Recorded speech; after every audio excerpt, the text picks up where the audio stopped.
Buenos días, estimados estudiantes de la materia de Telecomunicaciones Educativas 2 de la Universidad Nacional de El Salvador.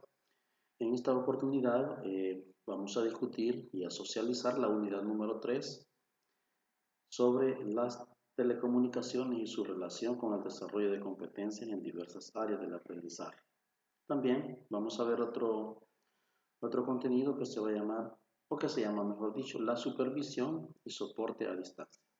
Para ello, invito a todos a revisar nuestro material en la plataforma virtual y también en los diferentes medios de comunicación que tenemos para poder compartir nuestra información.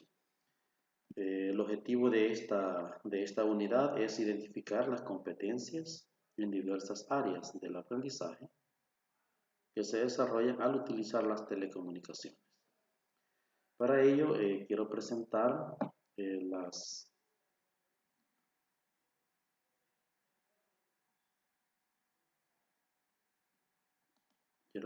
lo que es la agenda de esta tutoría. Y bueno, aquí en la agenda, pues primero vamos a socializar lo que es la pestaña de la unidad 3, vamos a socializar la ruta de aprendizaje, vamos a discutir, a socializar también el foro de dudas y consultas, por si hay cosas que no quedan claras, entonces vamos a despejar esas dudas. También vamos a hablar un poco sobre, a discutir así entre todos y entre todas, realizar socializaciones de qué es el ambiente de aprendizaje, ¿verdad? Los aprendizajes basados en competencias, el desarrollo de competencias a través de un ambiente de aprendizaje, el profesional de la información en la sociedad del aprendizaje, las TIC en el proceso de enseñanza-aprendizaje y por último los recursos tecnológicos para el aprendizaje. Esto va a ser como la primera parte de la tutoría y luego nos vamos a asociar unos videos que nos van a permitir ver lo que es la supervisión, ¿verdad? La supervisión del acceso remoto, ¿verdad? Así que vamos a hacer práctica incluso con dos aplicaciones sobre cómo controlar un equipo de forma remota. Así que en esto va a estar basado prácticamente la tutoría de este día. Así que sean todos bienvenidos y bienvenidas, ¿verdad? Si hay alguna idea o alguna duda, pues no duden en consultar o pedir la palabra. Así que bienvenidos, damas y caballeros. A continuación, vamos a ver los contenidos que nos corresponden sobre el desarrollo de competencias en las diversas áreas del aprendizaje. Vamos a iniciar entonces con el primero, identificando qué son prácticamente los ambientes de aprendizaje. Para ello, tengo un pequeño vídeo que nos va a orientar más o menos en qué consiste los ambientes de aprendizaje. Escuchemos. La incorporación de la oralidad, lectura y escritura en todos los ciclos y áreas del currículo se realiza a través de ambientes de aprendizaje. El primer paso para cambiar la educación de nuestros niños, niñas y jóvenes empieza por el salón de clases. Bogotá está transformando el salón de clases en un ambiente de aprendizaje. Pero, ¿qué es un ambiente de aprendizaje? En un ambiente de aprendizaje se integran las fronteras entre las áreas, la investigación, el juego y la afectividad para optimizar procesos de enseñanza y fomentar el desarrollo integral de los estudiantes. Para lograrlo, necesitamos de la voluntad de maestros y maestras que transformen sus prácticas y saluden al futuro de la educación donde la interacción entre los participantes es cordial, respetuosa, lúdica y afectiva.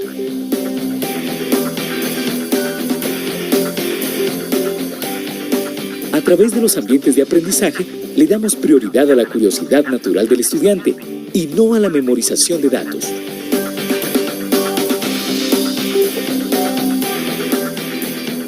Una nueva forma de enseñar en la que el salón puede ser un parque y los estudiantes aprenden ayudándose unos a otros. donde las nuevas tecnologías permiten acercarse a nuevas culturas y conocer el mundo.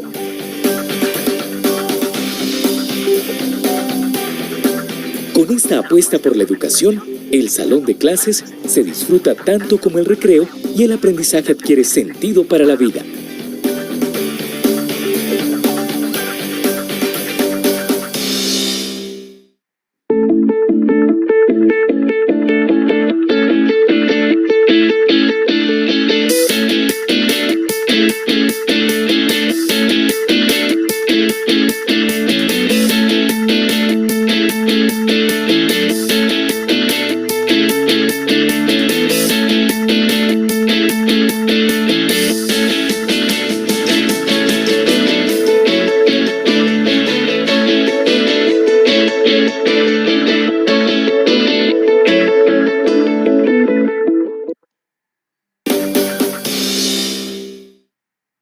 Quizás quisiera rescatar esta parte de esta lámina de qué son los ambientes de aprendizaje. Como se puede notar, el sentido para la vida es encontrar las formas de cómo solucionar los diferentes problemas o obstáculos en la vida, no solamente a nivel personal, sino que también a nivel empresarial, a nivel educativo, a nivel social.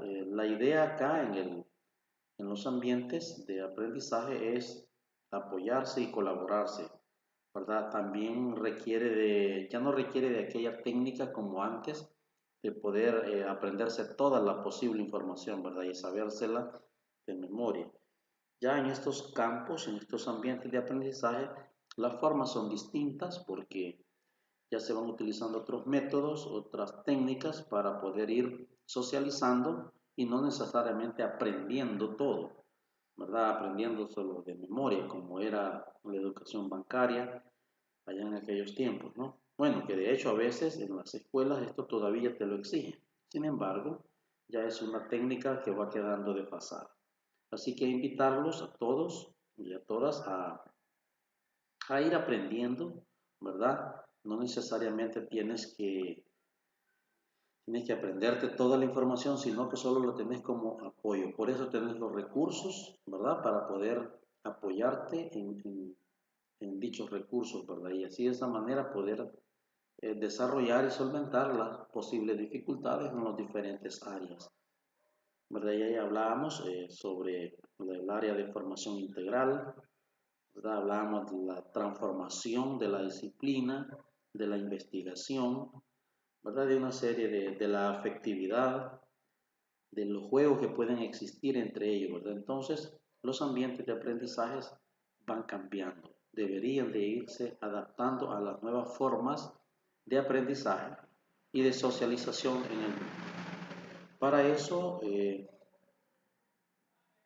vamos a pasar a otro segmento que nos va a hablar un poco más sobre qué son los ambientes de aprendizaje. Así literalmente, para comprender cuáles son los ambientes y sus componentes. Entonces, vamos a prestarle atención quiénes son los ambientes de aprendizaje, como decía el video, y sus componentes. A continuación, escuchemos.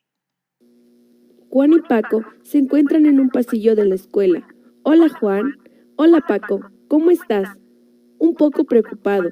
Tengo que realizar un diseño de ambiente de aprendizaje y la verdad no le entendí muy bien al tema.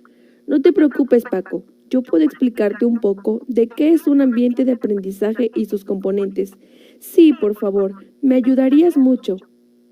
Mira, un ambiente de aprendizaje es el conjunto de elementos y actores que participan en un proceso de enseñanza-aprendizaje. Un ambiente de aprendizaje tiene objetivos y propósitos claramente definidos, los cuales son utilizados para evaluar los resultados. Un ambiente de aprendizaje está conformado por 5 componentes fundamentales que definen su estructura general. Te explicaré a qué corresponden y representan. El primer componente son las actividades, siendo el motor de un ambiente de aprendizaje, donde se llevan a cabo interacciones planificadas para lograr los aprendizajes. Este componente lo podemos subdividir en 2 categorías. La primera categoría se refiere a las actividades administrativas. Estas tienen que ver con el acto de aprender y sus resultados son medidos y evaluados a partir de objetivos pedagógicos. La segunda categoría señala a las actividades de soporte, entre ellas la planificación, organización, seguimiento y evaluación del proceso de aprendizaje. El segundo componente de un ambiente de aprendizaje son las herramientas. Estas son los recursos utilizados en el proceso de aprendizaje. Este componente está constituido por dos clases de herramientas. La primer clase son las herramientas físicas. Aquí se integran aquellos recursos físicos tal y como lo son videoproyector, pizarra, computadoras, libros, etc. La segunda clase son las herramientas mentales. Estas se caracterizan por ser instrumentos mediadores de la comunicación, tal y como es el lenguaje oral y corporal, la interacción, la participación, el respeto, etc. El tercer componente son los actores, siendo un elemento clave en los ambientes de aprendizaje, pues son estos quienes realizan las actividades de aprendizaje. Dentro de ellos se pueden distinguir dos actores principales. El primero es el docente, quien se encarga de dirigir y orientar el proceso de enseñanza-aprendizaje. Este debe desempeñar dos roles. El primero es el rol administrativo, donde el docente define y organiza actividades de aprendizaje, siguiendo y evaluando lo que ocurre en el proceso. El segundo es el rol de facilitador. En este caso, el docente incentiva la participación activa y comprometida de los alumnos, creando espacios de discusión y argumentación, apoyando el proceso metacognitivo. El segundo actor es el alumno, siendo el sujeto que desarrolla las actividades y se convierte en protagonista de su propio aprendizaje. El cuarto componente es el ambiente sociocultural y las normas sociales que rigen su comportamiento. En este, se considera que los actores que anteriormente te mencioné son entes sociales inmersos en un contexto sociocultural que incluye normas para el diseño y desempeño de las actividades de aprendizaje, logrando más y mejores resultados. El quinto y último elemento de un ambiente de aprendizaje son los componentes pedagógicos. A partir de ellos se llevan a cabo las actividades de aprendizaje y con ello alcanzar un éxito deseable. Entre estos componentes se encuentran objetivos pedagógicos, contenido, métodos, formas de organización, seguimiento y mecanismos de evaluación. Gracias por tu ayuda, Juan.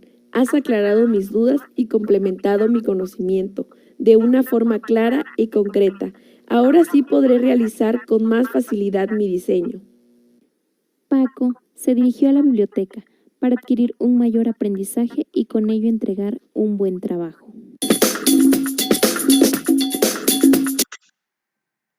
Ok, ahí teníamos quiénes eran o quiénes forman parte de los elementos principales de lo que es un ambiente de aprendizaje. Así que, como una parte para rescatar, ya saben quiénes los actores, ¿verdad? Que en este caso es el docente y también el alumno, como un elemento fundamental en el ambiente de aprendizaje. A continuación, vamos a plantear unas temáticas sobre qué es eso de la competencia, ¿verdad? Ya estuvimos hablando un poco sobre qué son los ambientes de aprendizaje y ahora vamos a discutir la parte de las TIC, ¿verdad? Vamos a ver qué son las TIC en el proceso de enseñanza-aprendizaje para poder ir comprendiendo algunas ideas, ¿verdad? Que tienen que ver con el proceso de comunicación. Así que sean todos bienvenidos. Vamos a escuchar y a observar este video. Por favor, revisemos. Vamos a hablar de las TICs en el proceso de enseñanza y aprendizaje y más específicamente de cómo entender las TICs como parte integrante de este proceso. Antes de avanzar en esta temática, vamos a recordar algunos puntos claves que estuvimos trabajando en los distintos encuentros. Partimos de entender los aspectos básicos de la enseñanza y luego intentamos analizar sus manifestaciones como fenómeno humano, institucional, social y político. De este modo asumimos a la enseñanza como un proceso complejo. Complejidad que deviene del entramado de acciones, interacciones y retroacciones, determinazares y azares, previsión e incertidumbre que involucra la enseñanza. Afirmamos que la enseñanza involucra tres aspectos básicos: alguien que posee un conocimiento, alguien que carece de un conocimiento y un saber contenido en la transmisión. En este sentido, incorporamos la noción de triada didáctica con el objetivo de estudiar no solo los componentes que la componen, sino las relaciones o posibles relaciones entre ellos. En cuanto al conocimiento, afirmamos la necesidad de su contextualización y la necesidad de trabajar con el concepto de transposición didáctica, concepto que remite el paso del saber sabio al saber enseñado, concepto que entiende a la transposición didáctica como el trabajo que transforma un saber en un objeto de enseñanza. Asimismo, hace referencia a la distancia eventual y obligatoria que los separa, y de esta forma da cuenta de este cuestionamiento primero y al mismo tiempo que se convierte en herramienta que permite ejercer una vigilancia epistemológica sobre nuestro accionar. Tuvimos en cuenta la dificultad de integración entre la teoría de la enseñanza y la teoría del aprendizaje. Consideramos que cada teoría enfoca el proceso de aprendizaje de una forma distinta y en función de ese enfoque capta unos tipos de aprendizaje u otros. Siguiendo a Jimeno Sacristán, consideramos que el aprovechamiento de un modelo teórico sobre el aprendizaje habrá de hacerse desde un modelo didáctico de la enseñanza en el que tenga cabida el modelo sobre el aprendizaje. La teoría de la enseñanza es más amplia y compleja que la del aprendizaje. La colaboración interdisciplinar debe lograrse en el sentido de integrar la teoría del aprendizaje en la teoría de la enseñanza y que éste sea la que guíe la acción. Otro tema importante a destacar fue el análisis realizado acerca de la función docente, tomando como punto de partida el trabajo de Pérez Gómez y las perspectivas y dimensiones presentes en el discurso teórico y en el desarrollo práctico de la función docente. Por último, trabajamos sobre la función de la evaluación y la necesidad de distinguirla de la acreditación y de la calificación. Avanzamos en comprender a la evaluación como parte integrante del proceso de enseñanza y aprendizaje, a partir de distinguir dos perspectivas, la cuantitativa y la cualitativa. Distinguimos que las evaluaciones contienen distintas intencionalidades. En este aspecto trabajamos las evaluaciones sumativas, que están centradas en el producto final, y las evaluaciones formativas, centradas más en los procesos. En este punto, entendemos que se evalúa para tomar decisiones con respecto a la marcha de un proceso. Consideramos la necesidad de tener en cuenta estos temas en lo que refiere al diseño, producción y aplicación de situaciones de enseñanza y aprendizaje con nuevas tecnologías. Las tecnologías y sus usos en el aula puede considerarse como la panacea que resolverá los problemas educativos a los cuales se enfrentan los docentes diariamente. El uso místico o de salvación, así como la justificación por lograr la atención de los alumnos y hacer más divertida la clase, nos aleja del trabajo pedagógico que requiere la incorporación de las TICs en el aula. Los efectos que consigamos van a depender de nuestro trabajo y de nuestro análisis en función de entender, como plantea Cavero, que las tecnologías, independientemente de lo potente que sean, son solamente instrumentos curriculares y por tanto su sentido, vida y efecto pedagógico vendrá de las relaciones que sepamos establecer con el resto de los componentes del currículum. Y posiblemente, por no decir seguro, los efectos que se consigan vendrán más de la interacción que se establezcan entre todos los elementos, de las metodologías que apliquemos sobre ellos y del diseño concreto que se realice. El poder no está en la tecnología, como afirma el autor, sino en las preguntas y respuestas que nos hagamos sobre ellas para su diseño, utilización e investigación en la enseñanza. Muchas gracias. Ok, ahí teníamos qué son las TIC, ¿verdad? En el proceso de enseñanza-aprendizaje. Esto nos hace referencia a que todos podemos implementarlas, pero también el hecho de que tengamos todo el material, la tecnología, si no ponemos de nuestra parte, tampoco sería relevante, o sea, tampoco podríamos desarrollar las diferentes soluciones, ¿verdad? obstáculos o problemas que se presentan. Bien, para tener un poco de referencia, ¿verdad? Vamos a hablar ahora sobre el aprendizaje basado en competencia. El aprendizaje basado en competencia, como vamos a verlo en un video más adelante, pues incorpora una serie de elementos, ¿verdad? De diversos elementos y, bueno, algunos, mejor dicho, profundos cambios, ¿verdad? Y entre esos cambios, pues hay una apuesta dedicada y orientada a la atención y enfocada al estudiante exclusivamente.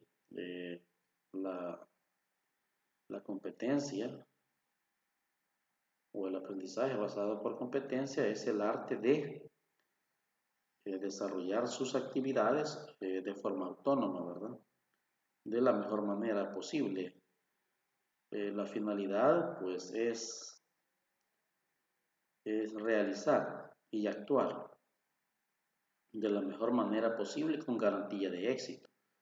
Por lo general, lo que es la educación por competencia, se habla de una serie de términos exclusivos como el aprendizaje desarrollador, el aprendizaje, la enseñanza, la competencia, la autoevaluación, la autodidacta o el autodidacta, la autorregulación, se habla de lista de cotejos, se habla de una lista de criterios y de una serie de términos que vamos a ir escuchando con respecto a lo que es la educación basada por competencia. Bueno, por supuesto, esto tiene su marco legal, ¿verdad? Y esto ocurre prácticamente en la sección europea, ¿verdad? En el continente europeo, ¿verdad? Donde se comienza a hablar sobre lo que es la educación por competencia. De hecho, en el país, la Unión Europea se incorporó en el año 2002, 2001, 2002 más o menos, con un proyecto a nivel nacional donde se lanzó solamente para 22 institutos nacionales y de hecho pues lo que hizo este proyecto en el país fue dotar a los institutos, bueno, hubieron dos etapas. En la primera etapa, que fue ahí en el 2002, formaron y instruyeron a los institutos sobre la educación por competencia. Ellos trajeron maquinaria, más que todo inventaron o crearon un nuevo bachillerato que era el bachillerato agrícola, perdón, el bachillerato automecánica, de mecánica automotriz, y ellos lo que hicieron fue dotar de tecnología estos talleres, ¿verdad? Y así en las diferentes áreas vinieron a hacer una revolución prácticamente de lo que era el bachillerato comercial y ya lo pasaron a administrativo contable. Bueno, todo este proyecto solo se dio a nivel de institutos, más o menos de 22 institutos a nivel nacional. Eso fue por más o menos en el 2002, 2003. Allá por el 2010, 2011 vuelve a aparecer otra vez la fundación, la PREMAT, ¿verdad? A través de la Unión Europea y vuelve a hacer otra reingeniería, ¿verdad? De lo que es la educación por competencia. Así que desde ahí pues hicieron otros cambios con respecto a la educación por competencia. Y esta vez ya no era para los 22 institutos, sino que ya era para 54 institutos más o menos. Entonces, también aquí ya se implementaron en las universidades, más o menos 2010, 2012 empezaron también a implementar la metodología, ¿verdad?, sobre la educación por competencia en todas las universidades. Así que eso es como un pequeño relato para que tengan una idea de cómo ha venido evolucionando también la educación por competencia en nuestro país. La educación por competencia tiene sus objetivos claros y bien fundamentados. Dice que los profesores de la metodología didáctica tenemos como objetivo y misión aprender a enseñar, para enseñar a aprender. Eso lo dice un escritor Rubio, lo dice en el 2004, por supuesto, pero que esta metodología no es que sea nueva, sino que la forma de cómo se dan es cómo se van aplicando. De hecho, hay mucha gente que confunde lo que es la educación por competencia, considerando que el docente solo tiene que dar la orientación y quedarse hasta ahí, ¿verdad? Y que todo lo demás y el trabajo lo tiene que hacer el estudiante. Pues realmente no es así, pero mucha gente lo toma de esa manera. Sin embargo, el docente acá en la educación por competencia tiene que ser autodidacta. De igual forma, el estudiante tiene que ser autónomo, pero basado en las orientaciones que el docente está girando hacia el estudiante. Tampoco es cuando alguien aprende a enseñar, ya sabe enseñar cualquier materia a todos los estudiantes posible, en todo tiempo y en todo lugar. Cada ser humano es único, todos los discentes y todos los docentes somos diferentes. Y en la realidad siempre hay cambios, ¿no? Y aquí es donde entra la famosa diversidad o la atención a la diversidad, porque no todos aprendemos con el mismo ritmo o con el mismo nivel, ¿verdad? Porque cada uno es distinto, como dice la teoría. Así que, mis estimados, la educación por competencia tiene varias funciones, por supuesto, ¿verdad? Cómo programar el aprendizaje, ¿verdad? De aprendizaje o el proceso de enseñanza-aprendizaje para un grupo de estudiantes, cómo evaluar, ¿verdad? Los conceptos actitudinales, procedimentales, ¿verdad? Entonces, toda esta serie de acciones son diferentes. Incluso las formas de cómo evaluar son muy distintas a la forma tradicional, ¿no? Así que aquí se trabaja mucho la parte de la cooperación y colaboración, se trabaja mucho en la parte de investigativa, porque recuerden de que el proyecto o el proceso de educación basada en competencias tiene 6 etapas, ¿verdad? En esas 6 etapas tiene que darse lo que es la etapa de informarse, la etapa de decidir, la etapa de ejecutar, la etapa de valorar, ¿verdad? Entonces, todas esas etapas se tienen que dar en un proyecto de investigación o en un proyecto que se va a ejecutar. Son aproximadamente 6 etapas que debe de cumplir lo que es la educación por competencia. Para poder ir cambiando o presentando algunos datos, voy a mostrarles más o menos que la evaluación de la competencia debe proporcionar oportunidades de aprendizaje adaptadas a las características de los individuos o grupos y a sus necesidades de cualificación, así como acompañar y orientar de manera contextualizada el proceso de enseñanza-aprendizaje. Esto quiere decir que para poder determinar si los docentes son competentes para verificar y evaluar el nivel de cualificación alcanzado, los programas y acciones de modo que permita la toma de decisiones para la mejora de la formación. Entonces, prácticamente la educación por competencia es algo muy distinto a la educación tradicional. Sin embargo, a veces como que se aplica un poco de la formación tradicional, pero no quiere decir que en ese método, o sea, nunca vamos a descartar, no es como una receta ya, sino que se toman incluso diferentes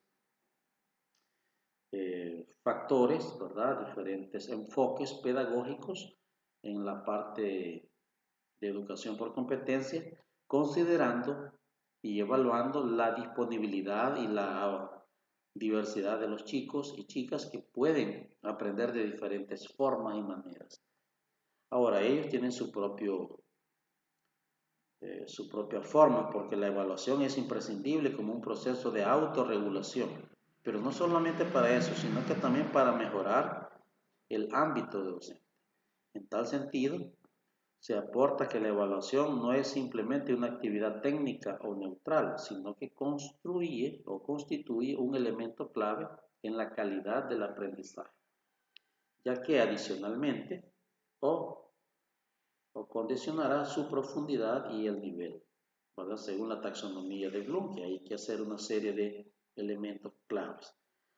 Bueno, en este sentido, las nuevas tecnologías de la información o de la formación vienen acompañadas de nuevas metodologías de formación, no solo tenemos más y mejores aparatos que antes, sino que también tenemos nuevas y mejores técnicas de enseñanza y aprendizaje.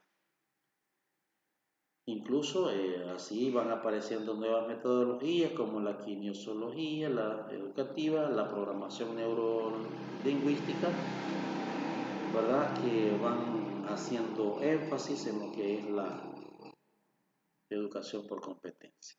Otro de los detalles es que hay una formación basada en competencia. Eso debe ser exclusivamente, ¿verdad? Conocimiento, donde disponemos de muchísima información. Y ahí es donde entra la etapa de información, ¿verdad? Que hay información que va quedando obsoleta, pues debemos de ir actualizando. El concepto del conocimiento engloba la información contextualizada y agrupada y la comprensión sobre cómo utilizarla. Hay una serie de elementos que quiero que veas. En este caso voy a presentar este cuadro que se habla del proceso de aprendizaje. Por supuesto, basado en la competencia o basado en competencia. Como podemos ver, tenemos datos como primera parte, ¿verdad? Luego está el proceso de transformación de datos que son a través de las TIC, ¿verdad? O las telecomunicación e información, ¿verdad? Luego tenemos prácticamente toda la información donde hay una barbaridad de información, según Martínez, ¿verdad? En el 2011 publicado por Martínez. Toda esa información es recolectada, ¿verdad? Es sintetizada, se socializa, ¿verdad? Luego de esa socialización se pasa al proceso de aprendizaje, que es cuando ya lo demuestra, ¿verdad? Y ahí es donde se decide. Por eso le hablaba de 6 etapas a ustedes en un principio. Entonces, luego aquí es donde ya se decide qué es lo que se va a hacer, cómo se va a plantear y entonces se ejecuta el procedimiento del aprendizaje. Y ahí ya se aplica, ¿verdad? Por eso es que aparece ahí el conocimiento ya aplicado. Primero se informa al cliente, ¿no? Esa es una de las primeras etapas de la educación por competencia, informarse. Luego de informarse, decide, ¿no? O clasifica la información. Después de clasificar, decide. Después de decidir, ejecuta el proceso, ¿verdad? O hace el producto que le toca hacer. Luego de hacer el producto, de ejecutarlo, viene la parte de la evaluación, ¿verdad? Y después de la evaluación, viene una parte que se llama valoración. Es donde se puede describir qué salió bien, qué salió mal, qué es lo que podemos mejorar, ¿verdad? Estas son como las 6 etapas de esta parte de lo que es la educación por competencia. También quiero mostrarles otro cuadro que habla sobre qué son o qué es el aprendizaje basado en competencia. Aquí hay un cuadro, una tabla donde hay varios autores que hablan sobre educación por competencia. Como dice Canet en el 92, imagínense desde cuándo se está platicando sobre la educación por competencia. Los europeos creo que en esa época lo implementaron y después vienen a El Salvador a hacer un experimento, digamos, un proyecto piloto en el 2000, 2002 más o menos, y ellos ya hablan de lo que es la educación por competencia. Es más, hacen el proyecto en El Salvador, como les comentaba, y lo hicieron en 2 etapas. Así que ahí estamos, cómo ha venido evolucionando esto de la educación por competencia.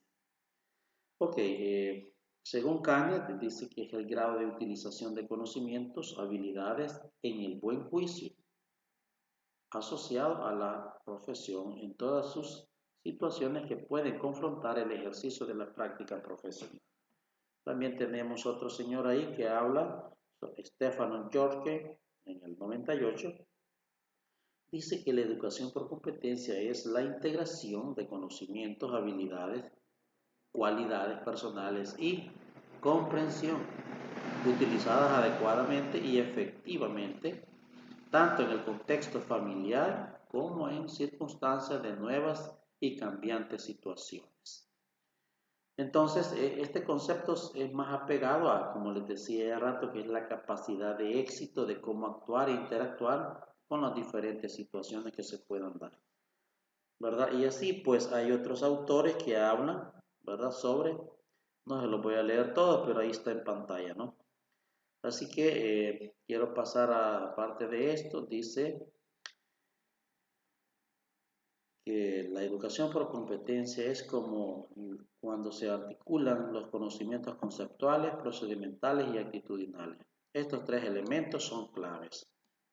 Son clave. Esto es la parte de la educación por competencia: lo conceptual, lo procedimental y lo actitudinal.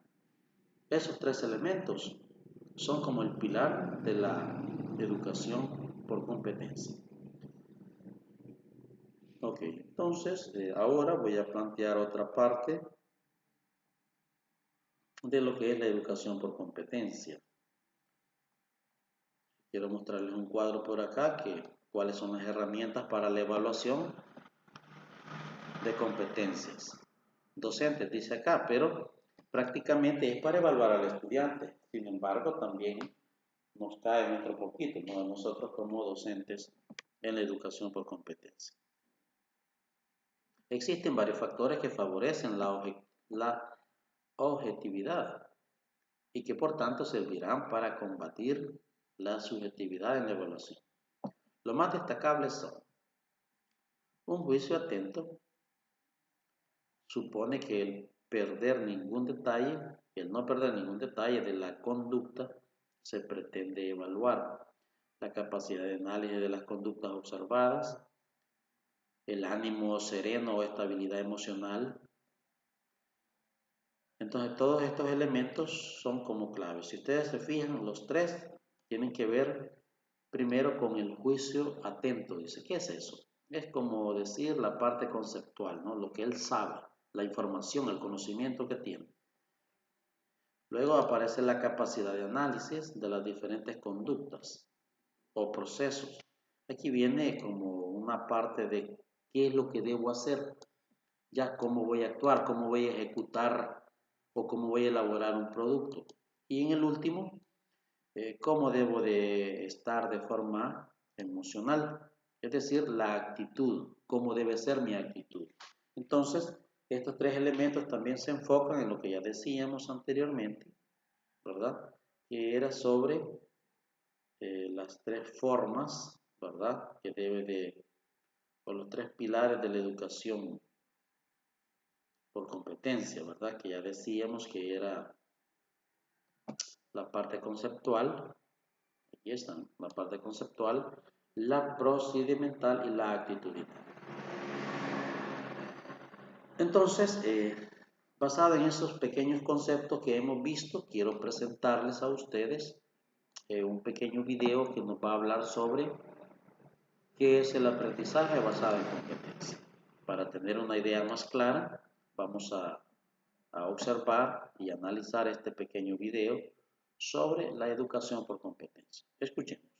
El aprendizaje basado en competencias es un enfoque educativo centrado en la capacidad para ser autónomos, en el avance de los logros de adquisición de conocimiento y en la estructuración de los contenidos a través de objetivos claros para una mejor asimilación. Conocemos como competencias al conjunto de habilidades y conocimientos, tanto generales como específicos, que nos permiten desempeñarnos con éxito en los diferentes contextos profesionales o educativos. Es decir, se trata de la capacidad para aplicar conocimientos o habilidades en distintas situaciones. Los resultados de aprendizaje, por su parte, son los niveles verificables alcanzados en una competencia.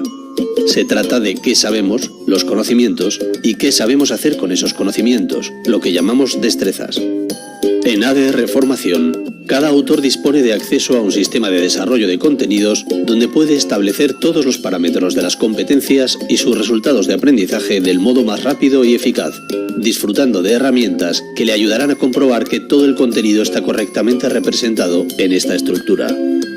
El proceso y el etiquetado de los distintos elementos del curso serán un reflejo claro de las competencias, tanto en su desarrollo por parte del autor como en su resultado de cara a los usuarios. Los alumnos de la plataforma podrán guiarse durante todo el recorrido de su aprendizaje por el esquema de competencias.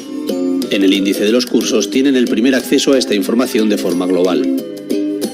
Además, al iniciar cada unidad, también aparecen las competencias a las que hace referencia, con una indicación a ellas en cada encabezado principal, consiguiendo así una mayor especificidad.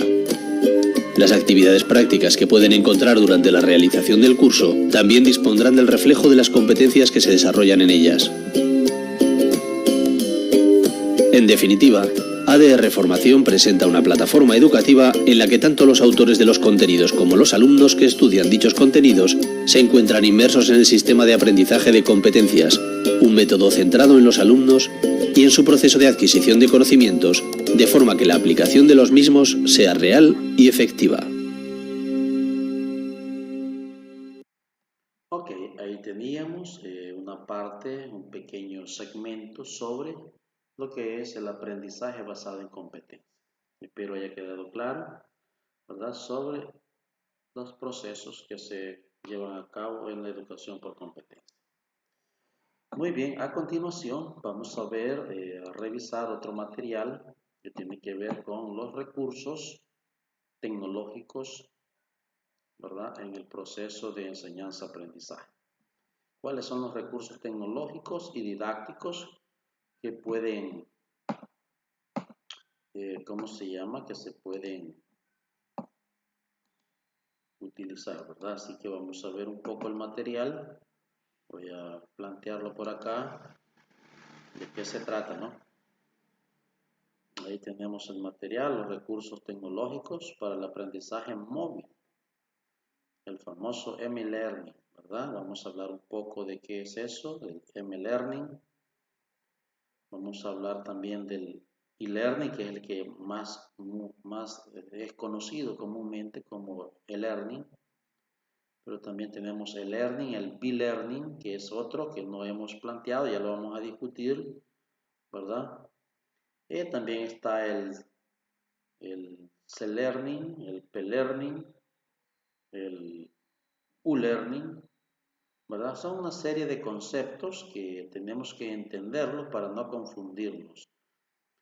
Así que vamos a ver un poco sobre qué es el famoso M-Learning, ¿verdad? Hablamos de movilidad, hablamos del aprendizaje móvil, ¿verdad?, que tiene que ver con el aprendizaje. Por aquí está un pequeño concepto. Dice, el objetivo de este artículo, dice, es describir la experiencia de la implementación de recursos para el aprendizaje móvil. Como ustedes pueden ver, es aprendizaje móvil, M-Learning, en ambientes educativos, dice, colocando especialmente énfasis en los ambientes a distancia. Es decir, aquí ya se utilizan solamente dispositivos móviles. ¿Eso qué significa? Que entramos a la parte de teléfonos inteligentes, tablets, computadoras, laptops, ¿verdad? Donde en cualquier parte donde estemos podemos nosotros aprender, ¿no? Y entonces la cuestión acá es enfocar todos los conocimientos, el material didáctico, los recursos, los objetos, los famosos OVA, ¿verdad? Los objetos virtuales de aprendizaje, todos tienen que estar enfocados a una plataforma virtual móvil. Por supuesto que desde nuestros dispositivos móviles podemos acceder a este tipo de conocimiento e información. Así que por eso es que habla de que esas son sus implicaciones, ¿verdad? El reto es que se expone todo tipo de innovación educativa, ¿verdad? Con respecto a la movilidad. Así que vamos a discutir un poquitito entonces qué es eso del aprendizaje móvil, desde sus concepciones teóricas. Bueno, dice la incursión de los recursos tecnológicos que apoyan los procesos de aprendizaje móvil han tenido influencias paralelas desde diversas vertientes. Por un lado se encuentra el desarrollo de servicios de comunicación, la facilidad de acceso a la información por las redes inalámbricas y también la cantidad de dispositivos móviles que aparecen en el mercado. Hasta en la práctica de la sociedad actual, la movilidad, los tiempos de traslado y las esperas han provocado la opción de recursos para la productividad, ¿verdad? Incluso hay una serie de elementos y ahí es donde aparece el famoso mLearning, está por acá, ¿verdad? Que tiene una fuerza principalmente en Europa, dice, y esto no es solamente Europa, señores, esto es a nivel mundial prácticamente. Incluso en nuestro país ya la gran mayoría no está usando computadoras, sino que está usando sus móviles, sus dispositivos portátiles, porque es mucho más fácil. Estamos tratando de adaptar una serie de elementos para que también el estudiante o el aprendiz pueda ir desarrollándose desde cualquier parte donde él se encuentre. Así que eso es parte de la famosa mLearning. Ahora, para tener un planteamiento más adecuado, vamos a replantear entonces qué es el aprendizaje, ¿verdad? Vamos a cargar un pequeño video que nos va a hablar sobre el famoso mLearning. Así que voy a escribir por acá mLearning.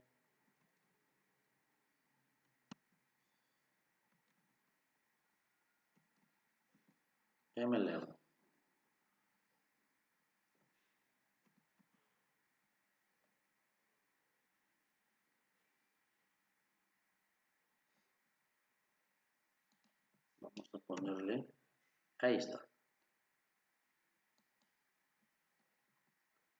¿Qué es eso del mLearning? Aquí está. ¿Qué es el Mobile Learning o mLearning?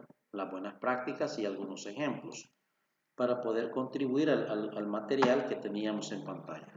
Escuchemos y veamos, por favor, en qué consiste. Hoy en día que hay internet en casi todos lados y casi no podemos vivir desconectados, es muy habitual que, por ejemplo, nos levantemos y por la mañana desde el móvil leamos el email. Al llegar al trabajo lo leamos desde el ordenador y luego al volver a casa enfrente de la tele lo leamos desde la tablet. ¿Te suena esta situación o soy la única que le pasa?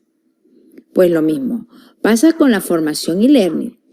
Comienzas un curso desde tu ordenador fijo en el trabajo, luego te mandan de viaje y lo ves desde el portátil y te acuerdas el domingo que el lunes acaba el plazo para acabar el curso y te falta hacer una evaluación.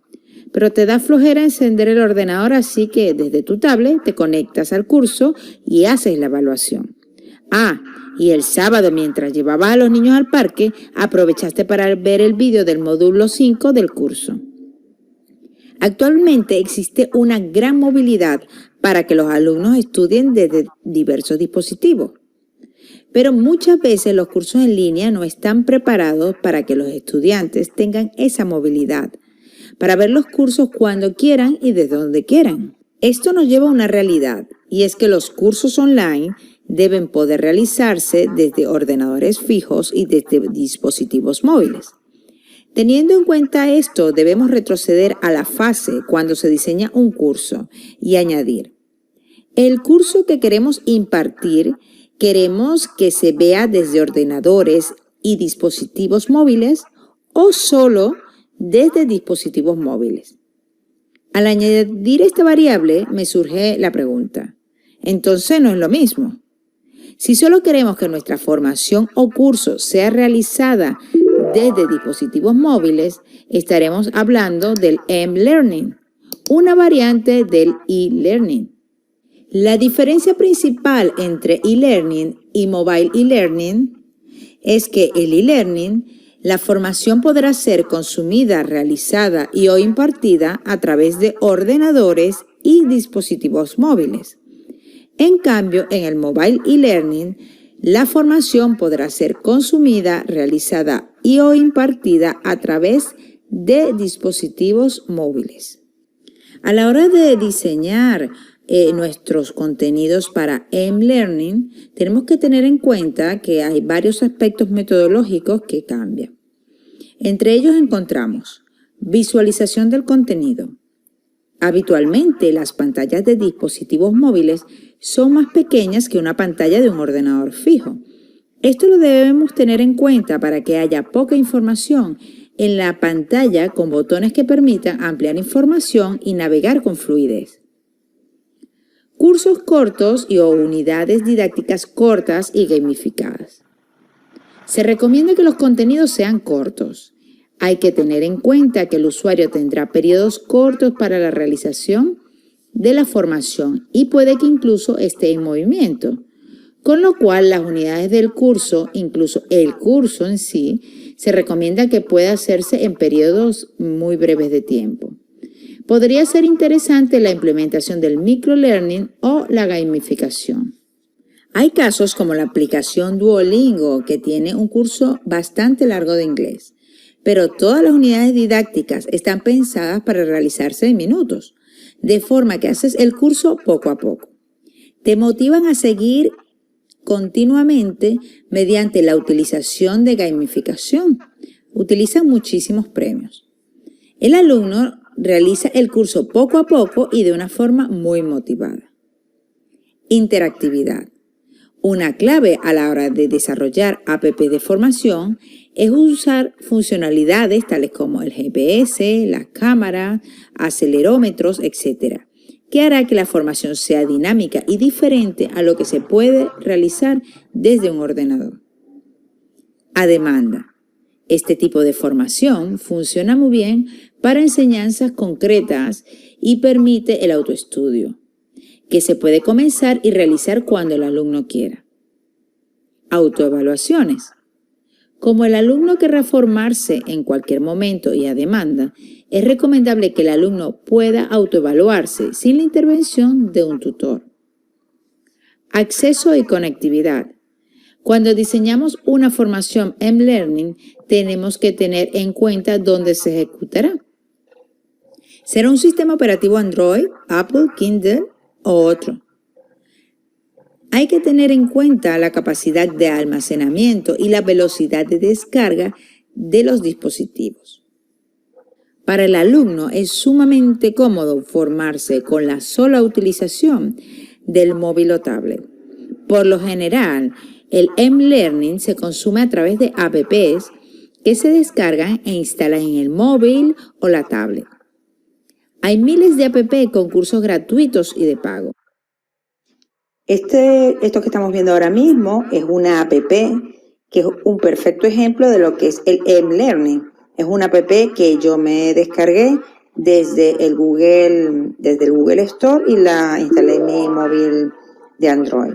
Fíjate que tiene un diseño que se adapta perfectamente al móvil y bueno, está pensada para un tema en concreto, que es estudiar los verbos en los diferentes tiempos en inglés. Voy a practicar un poco con ella para que veas cómo funciona. Por ejemplo, si yo quiero estudiar el presente simple, ve aquí hay un cuadrante, pincho en este y ya me da unos ejemplos, me da para la selección múltiple y luego para que ordene la frase. Entonces está pensada para que tú primero estudies, luego te autoevalúes y luego sigas practicando. Vamos a ver los ejemplos. Fíjate que aquí nos da diferentes como grupos de ejemplos. Vamos a coger por ejemplo el primero para los hábitos, ¿no? Pincho acá y ve, aquí me sale un cuadrito blanco arriba, que yo lo voy pasando y voy viendo más ejemplos. Pero aquí lo que estoy haciendo es estudiar. Yo aquí todavía no estoy practicando. Es muy, muy sencillita, ¿ves? Incluso si hago clic encima, pues ya va como que me lleva al comienzo. Entonces yo voy viendo los ejemplos, voy estudiando lo que yo quiera, pues este tema en concreto. Siempre el M-Learning, vamos a estudiar temas concretos. Luego le doy a la práctica. Tengo dos, por ejemplo, vamos de selección múltiple.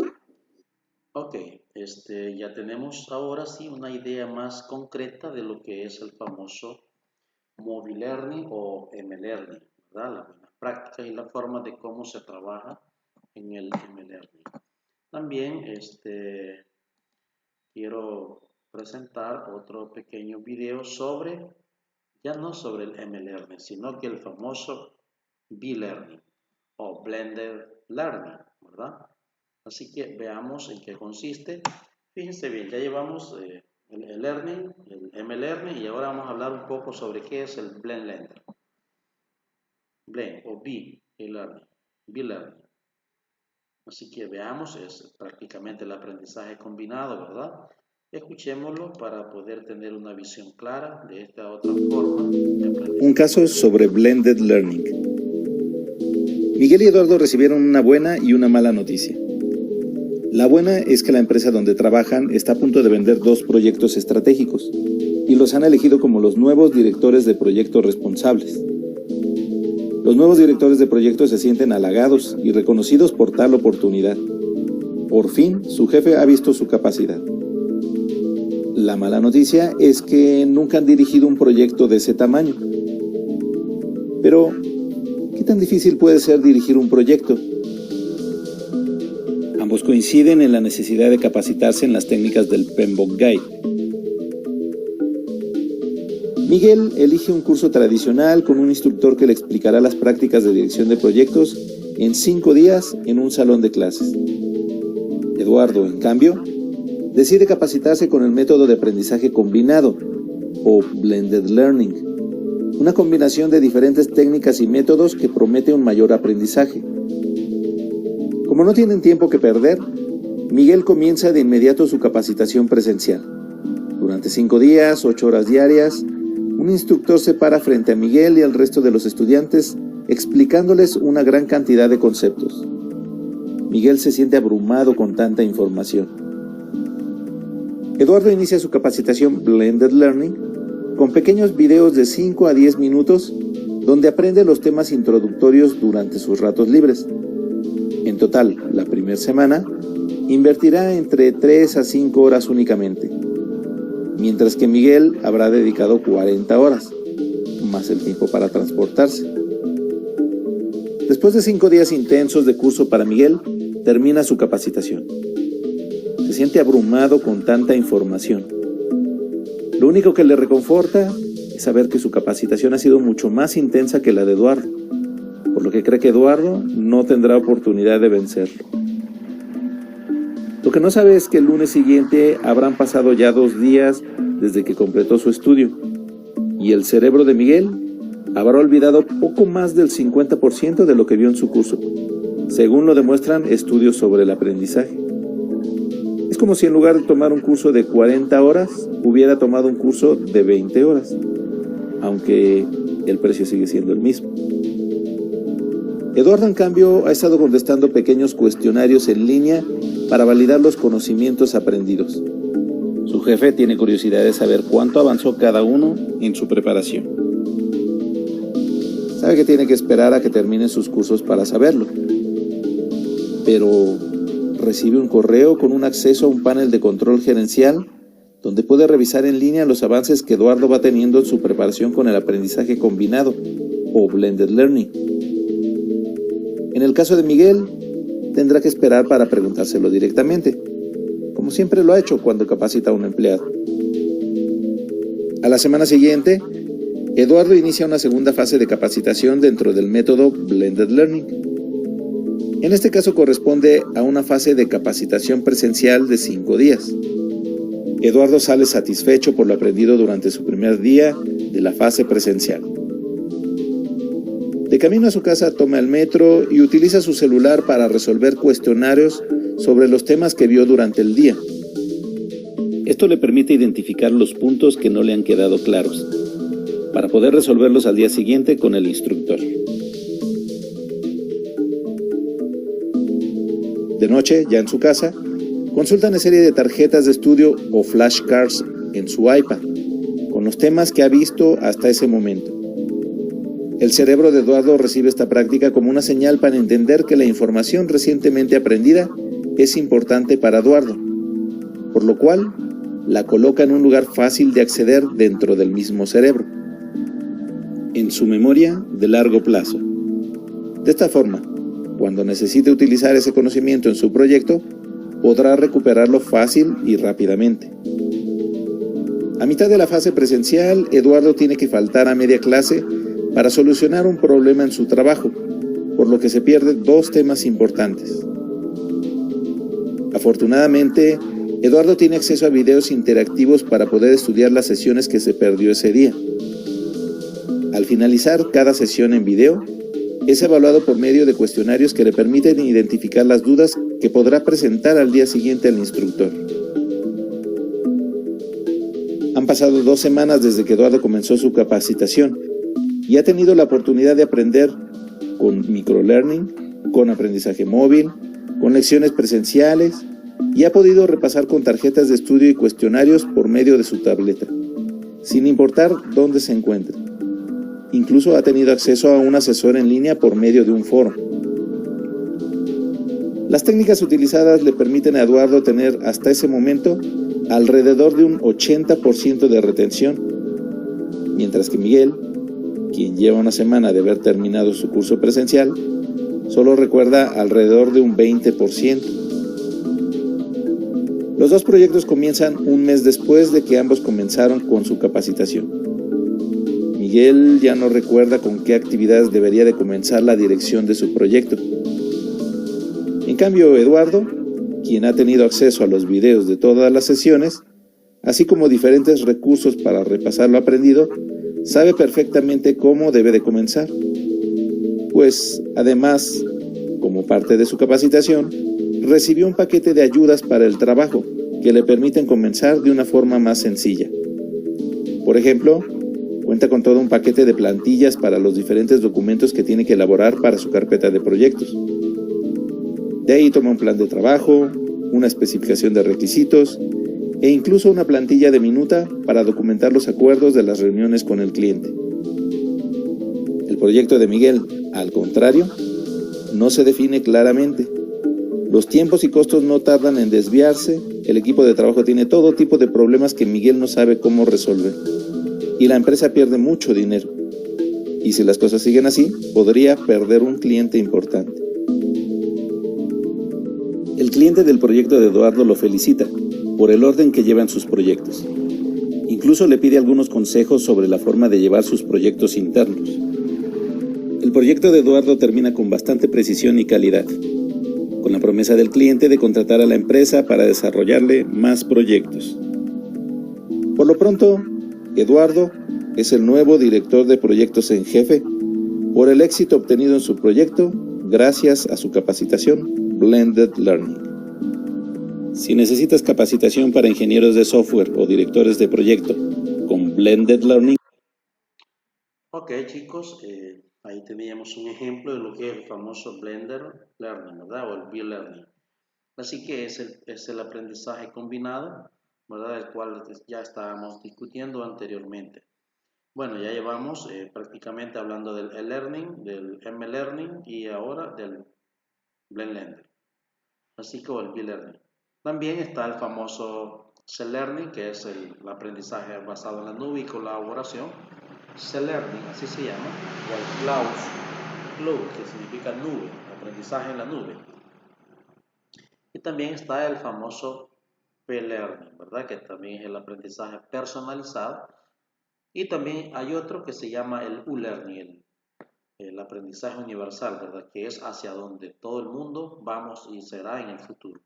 Así que son temas que lo vamos a dejar para otra oportunidad porque es bastante amplio, pero ya tenemos una idea general de lo que es el famoso Blend Learning o el P-Learning.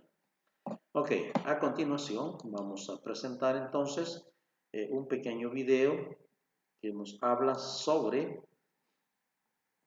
permítanme, aquí está, sobre los estilos de aprendizaje y estrategias didácticas. Veamos esta parte. Aquí está. Para ir. Ustedes comprenderán, en la literatura especializada, pues uno puede encontrar más de 25 definiciones diferentes, algunas muy parecidas, otras que tocan aspectos muy exclusivos. Y finalmente vamos a hablar de lo que son estrategias didácticas también de una manera muy precisa. Más que todo esta parte, el video tiene cerca de personas que nos ven por streaming a los 25 campus de INACAP para presentar lo que les tengo preparado. Entonces, los tres conceptos que vamos a tocar, como les decía, vamos a hablar de estilos de aprendizaje. Esto sí me interesa que lo tengan ustedes en mente, lo que son los estilos de aprendizaje, las competencias y las estrategias, ¿verdad? Para desarrollar un proyecto o la forma de cómo se debe ir desarrollando. Si ustedes ven este video, se fijan que tiene que ver con la famosa educación por competencia, ¿verdad? Así que está muy ligada a la educación por competencia. Solamente lo pongo en contexto para que tengan ustedes una visión más amplia sobre qué es esto de los estilos de aprendizaje. Sin embargo, para ir avanzando, quiero presentar otro video que habla sobre, ¿cómo se llama? Así, más rápido, ¿verdad? Sobre estilos de aprendizaje, para tener una visión más concreta. Aquí tenemos los 5 estilos, vamos a proyectarlo. Grammarly does more than catch errors. With Grammarly, you can find really good. Ahí está. Escuchémoslo, por favor. ¿Cuáles son los 5 estilos de aprendizaje? Hola, en nuestro vídeo de hoy vamos a explicaros cuáles son los distintos estilos de aprendizaje que tenemos las personas. Los estilos de aprendizaje son las preferencias o tendencias, de forma general, que una persona usa como método propio para aprender. Son estrategias que de alguna forma usamos cada uno de nosotros para aprender. Aunque unas estrategias concretas pueden variar según lo que intentemos aprender, cada uno de nosotros tiende a desarrollar un sistema global parecido. Dichas tendencias o preferencias constituyen nuestro estilo de aprendizaje. Actualmente se han establecido hasta 5 grandes sistemas para representar mentalmente la información: visual, auditivo, mediante lectura y escritura, kinestésico y multimodal. El aprendizaje visual. Los estudiantes con un estilo de aprendizaje visual asimilan muy bien las imágenes, gráficos, diagramas, vídeos y otros materiales de aprendizaje de ese estilo, pero no son tan buenos estudiando con textos escritos. Los estudiantes visuales también tienen tendencia a dibujar su modo de razonamiento como una forma de comunicar sus ideas tanto a sí mismos como a los demás. Suele ser beneficioso para ellos crear símbolos o usar iniciales para crear un lenguaje visual cuando toman apuntes. Les gustan los profesores que gesticulan y el lenguaje descriptivo o pintoresco. Si tienes este estilo de aprendizaje y quieres sacarle el máximo provecho, las clases o los vídeos online son una buena forma de empezar a estudiar en casa. Podrías usar imágenes para que te ayuden a recordar ciertas ideas o conceptos. Usar mapas mentales puede ser una forma intuitiva de representar tus pensamientos, y el uso de fichas con imágenes es muy útil a la hora de estudiar otros idiomas. La representación gráfica de datos puede ayudarte a obtener mayor conocimiento cuando examinas mucha información. El aprendizaje auditivo. Estos estudiantes aprenden mejor cuando escuchan. Pueden hacer esto mediante debates cara a cara, de uno a uno o en grupos.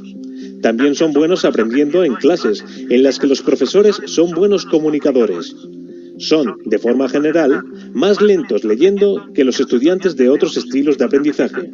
Y a menudo sus apuntes son descuidados y prefieren escuchar a preocuparse en tomar apuntes al detalle. Poder dar sus respuestas en voz alta o en un escenario de examen, así como transmitir sus respuestas en su cabeza, suele ser beneficioso para los estudiantes auditivos. De todas las preferencias, quizás es la que más se ajusta a un entorno tradicional de estudio en clase.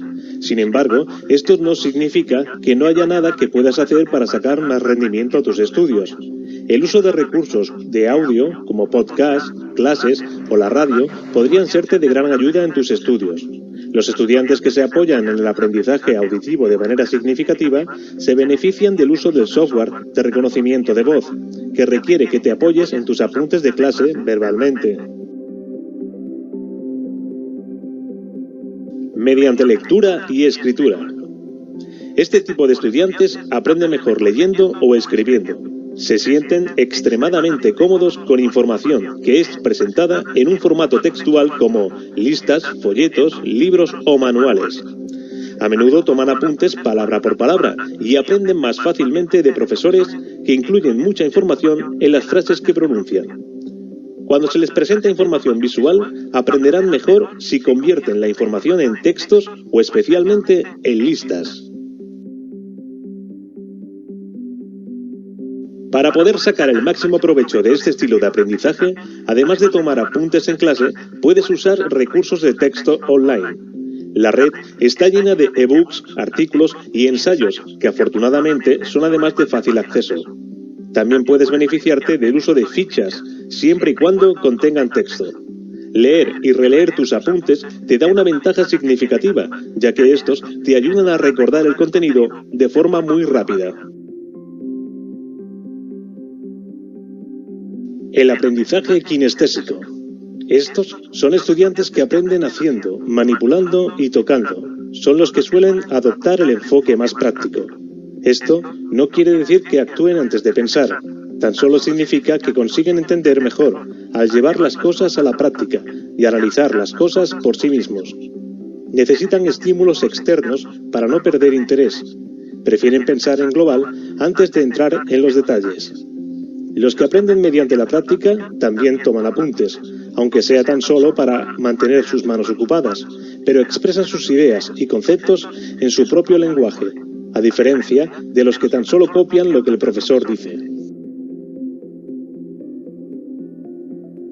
Para sacar el máximo provecho de este estilo de aprendizaje, te aconsejamos que siempre que sea posible, busques la aplicación práctica de aquello estudiado, independientemente de que esto signifique llevar a cabo un experimento o escribir un informe, dado que mientras lo que consideres relevante permanecerás involucrado.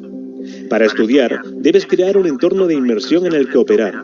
Puedes usar cualquier recurso que mantenga tus sentidos alerta, como la música, y no te preocupes por moverte constantemente mientras estudias, pues mantenerte quieto en la silla puede hacer incluso que te aburras. El aprendizaje multimodal. Pero la mayoría de gente, aproximadamente un 60%, en realidad aprende con una combinación de todos estos estilos. Algunas personas pueden tener un par de preferencias principales, pero no es común que un estudiante tenga 2, 3 o 4 preferencias al mismo nivel.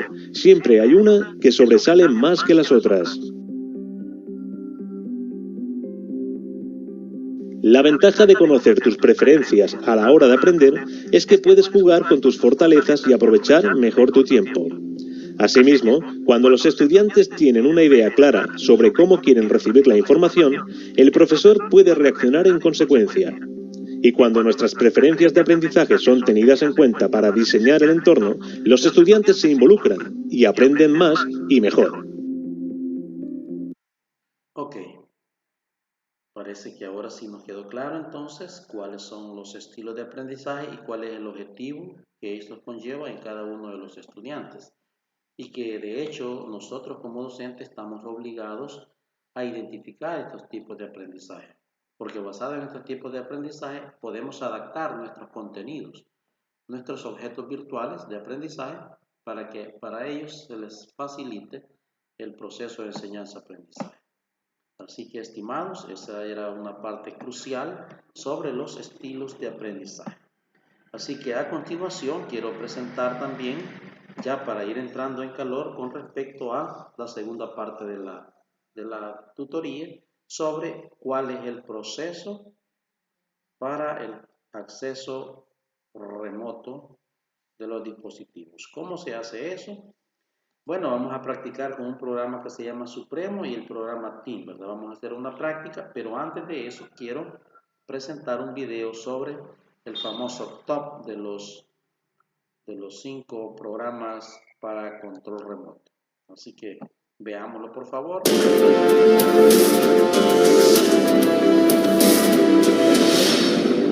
¿Qué tal, gentita de YouTube? Nuevamente con ustedes su amigo Alonso Esquivel de Tutoriales con Alonso. El día de hoy tenemos un súper videazo de los 5 mejores programas de acceso remoto. Espero les guste y atentos con el tutorial. Antes que nada, explicarles qué son los programas de acceso remoto. Son programas que te permiten entrar a las computadoras de otras personas desde un determinado lugar. Tú puedes estar en tu casa y puedes entrar a la computadora de otra persona siempre y cuando esta persona también tenga el mismo programa instalado y también te brinde algunos accesos como su ID de usuario y quizás también una contraseña para que tú puedas ingresar. También existen algunos programas de acceso remoto que son netamente utilizados para el trabajo, que también te voy a mostrar, así que aquí vamos con el tutorial. En primer lugar tenemos este programaza llamado AnyDesk, el cual es muy fácil de usar, la verdad es uno de los más simples para usar. Tenemos, ni bien le hacemos doble clic, nos aparece este número, esta dirección, la cual nosotros vamos a brindar a la otra persona para que ésta se conecte a nuestra computadora.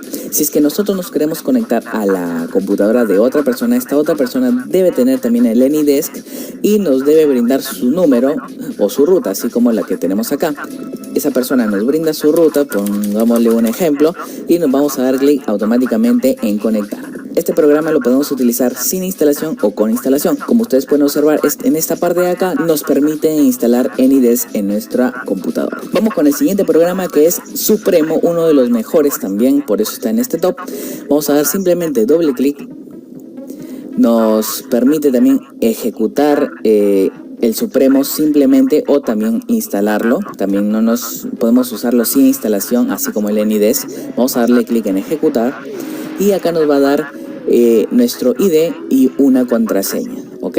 Bueno, el Supremo que tengo actualmente está un poco desactualizado. Vamos a darle clic en actualizar y en la parte inferior observamos que ya está actualizándose el Supremo. Así de rápido, así de sencillo. Nosotros tenemos acá nuestro ID y nuestra contraseña. Si es que nosotros queremos que alguien se conecte a nuestra computadora, tenemos que darle ese ID. Bueno, ahorita se acaba de actualizar. Tenemos que darle este ID y posteriormente esta contraseña para que esa persona se conecte a nuestra computadora. Obviamente esa persona debe tener el Supremo. Si es que nosotros nos queremos conectar a la máquina de otra persona, acá debemos poner el ID, pongamos un ejemplo, y le damos clic en conectar. Posteriormente nos va a pedir una contraseña, la cual la persona nos va a dictar también la contraseña, la colocamos y vamos a poder entrar a la máquina de otra persona. Como tercer programa tenemos al TeamViewer. El TeamViewer que tengo acá guardado es el TeamViewer 10, actualmente ya está la versión 12 y es tan sencillo como entrar y poner en Google TeamViewer, entrar a esta pestañita de acá, www.teamviewer.com/es.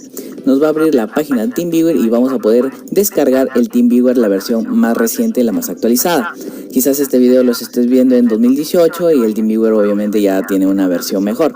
Vamos a dar clic en descargar TeamViewer y nos va a dejar la última versión del TeamViewer. Vamos a darle clic en ejecutar. Y también nos permite solo iniciar, que sería sin instalación, y también nos permite instalar también. También nos pregunta de qué tipo vamos a usar el TeamViewer. Obviamente si es que es de empresa y uso comercial, TeamViewer nos va a cobrar un poco. Si le damos simplemente privadamente y no comercial, no nos va a cobrar nada y la licencia va a ser gratuita. Y le vamos a dar clic en solo iniciar y privadamente, ¿ok? Para saltarnos el tema de instalar. Si le quiere instalar es tan sencillo como presionar siguiente. Y una vez que tenemos esta ventanita, así como el Supremo, también tenemos un ID y una contraseña. Y es tan fácil y es prácticamente lo mismo que el Supremo. Si es que otra persona quiere entrar a nuestra máquina, tenemos que darle nuestro ID y nuestra contraseña y esa persona se va a poder conectar a nuestra computadora. Obviamente esta persona debe tener también el TeamViewer. Si es que nosotros nos queremos conectar a la máquina de otra persona, damos clic acá en ID de asociado. Vamos a poner el ID de asociado. Vamos a hacer un ejemplo. Esta vez voy a hacer el ejemplo con mi máquina real, ya que también tiene TeamViewer, así que vamos a hacer la prueba. Hemos colocado el ID de asociado y ahora vamos a dar conectar con asociado.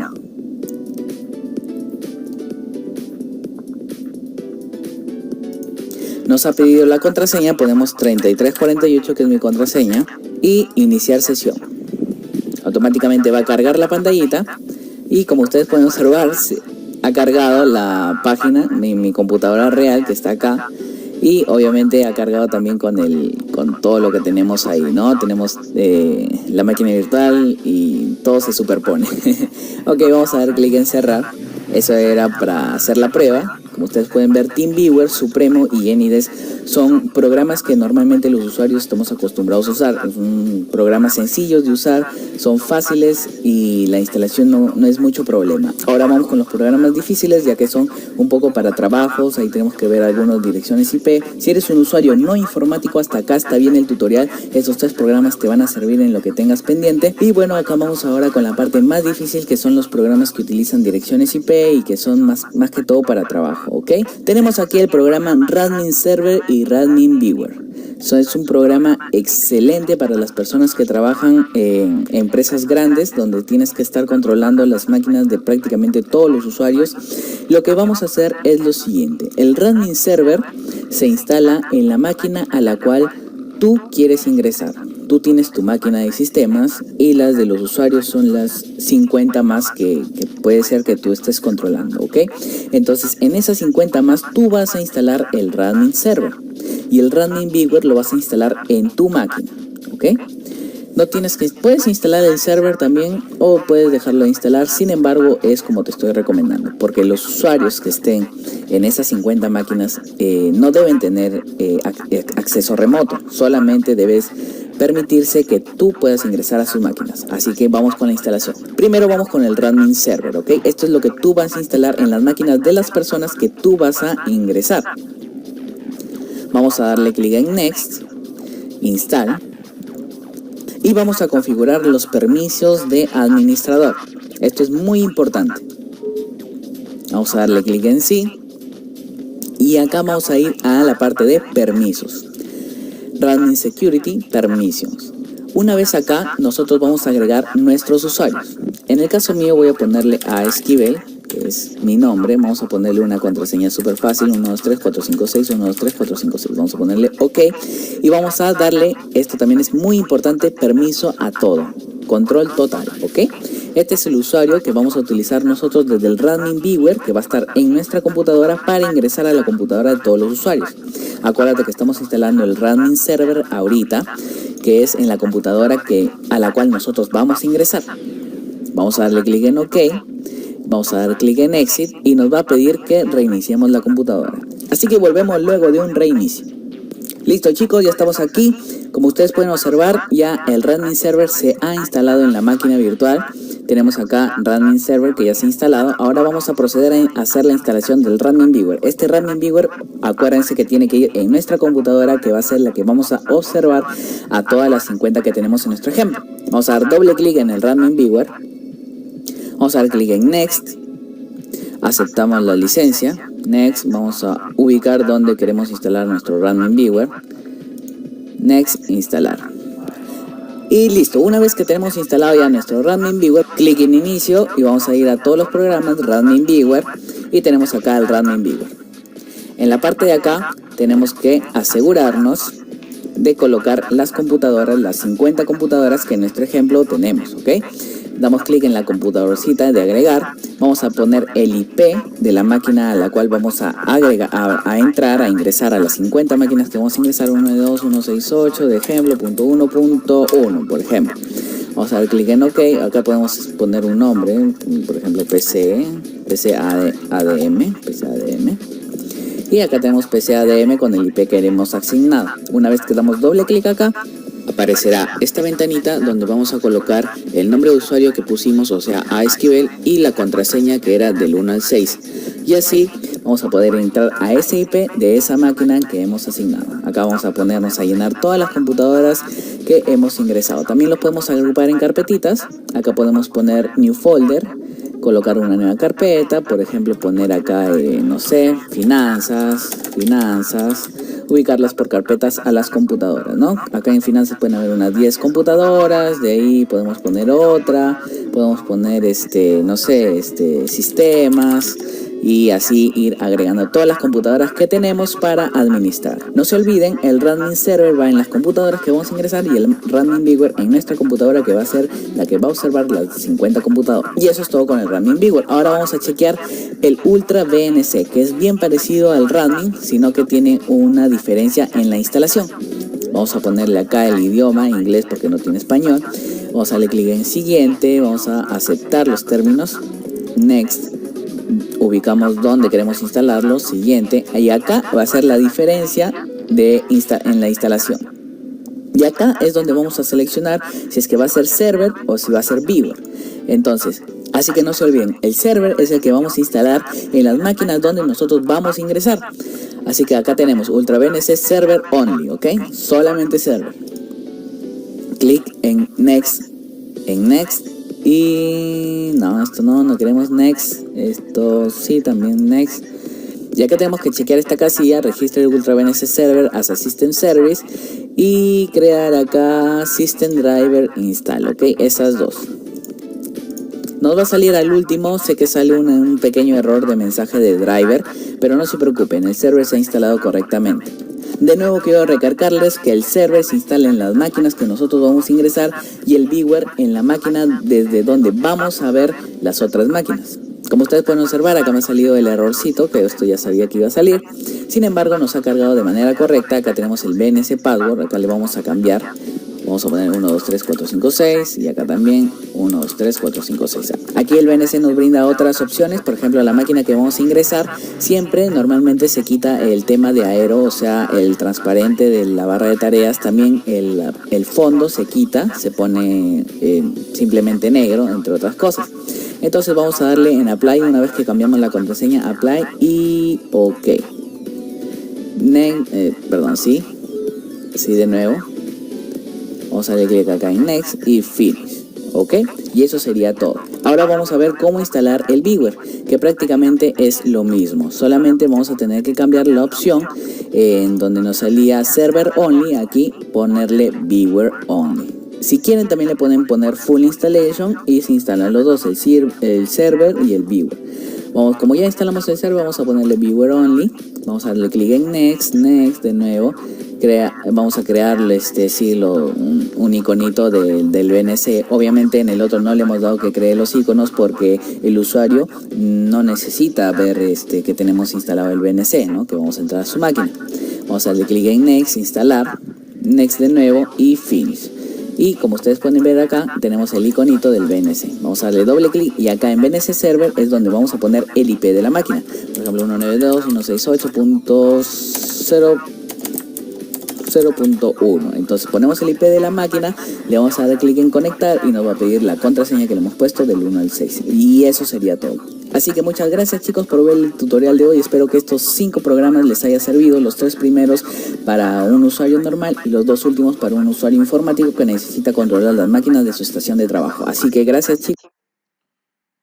Ok chicos, estimados, ya tenemos una idea de cómo se trabajan los programas de acceso remoto, que era la segunda parte de la tutoría. Y ahora quiero plantearles a ustedes cuál es el trabajo que les corresponde realizar. Más que todo, para que puedan revisar la parte de las consignas, ¿verdad? Voy a presentarles las consignas de las diferentes tareas. Nos vamos a ir a la unidad número 3. Aquí está. Unidad 3, laboratorio 3. Hay 2 tareas, hay una tarea que es la que te toca realizar, que es sobre la resolución del laboratorio 3. Eso implica que hay que hacer una práctica similar a la que estábamos aplicando en el video. Yo les invito a todos ustedes a practicar con los compañeros de su carrera, con compañeros de grupo que tienen, donde se puedan compartir la parte del ID, ¿verdad? De su computadora y su contraseña para que puedan ejecutar realmente lo que pueden hacer con el programa de forma remota. Pueden usar el programa, los 5 programas que estaban en el video los pueden utilizar, pero si no, háganlo con 2, con el programa Supremo y con el programa TeamViewer. De igual manera, el objetivo de esta tarea, de esta consigna, es realizar el proceso de instalación y configuración de programas o del software para supervisión y soporte a distancia de forma remota. Hay 3 videos ahí que tienen que ver con la instalación y configuración del programa ITAL, que era el último que vimos en el video, ¿verdad? Así que deben descargarlo, aquí está el enlace para descargarlo y deben seguir el procedimiento según el video para instalarlo. De preferencia, me gustaría que ustedes lo hicieran en un centro de cómputo para que puedan, o en un ciber, para que puedan controlar los equipos a través del programa, ¿verdad? Y tal. La segunda parte corresponde a la supervisión de computadoras en la red utilizando siempre el mismo programa, ¿verdad? Y tal, como les decía, esa es la tarea que toca realizar, ¿verdad? Yo sugiero que lo hagan, puede ser en un ciber.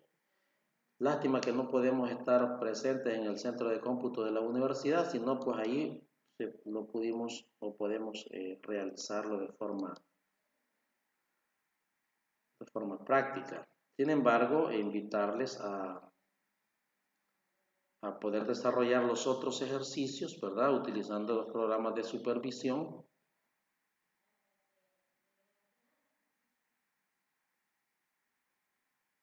Para práctica con tus compañeros, así como lo hacía el programa Supremo y el programa TeamViewer, ¿verdad? Así que espero de que puedan desarrollar esta tarea.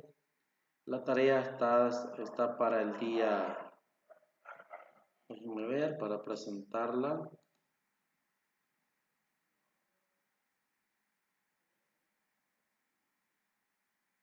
Para el día 15 de abril, ¿verdad? Así que hay tiempo para poder desarrollarla.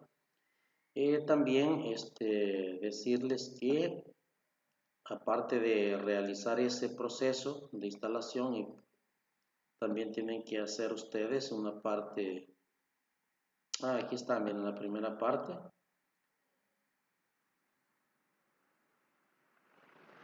Esta es la primera parte donde tienen que probar. Dice que hay que hacerlo con el programa Anides. Hay que hacerlo con el programa TeamViewer. Con el programa Supremo no aparece, pero yo les invito a que lo hagan, ¿verdad? Es un programa similar a TeamViewer.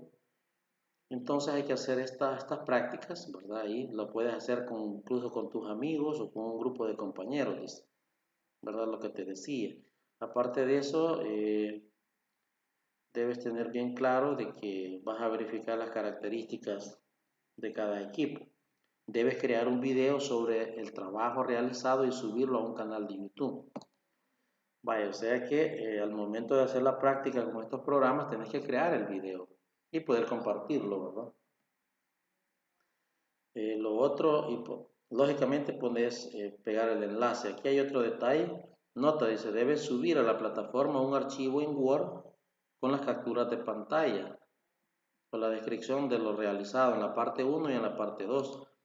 Entonces aquí mismo puedes colocar los enlaces del video que has elaborado. Dice, debe incluir enlaces de videos subidos al canal de YouTube.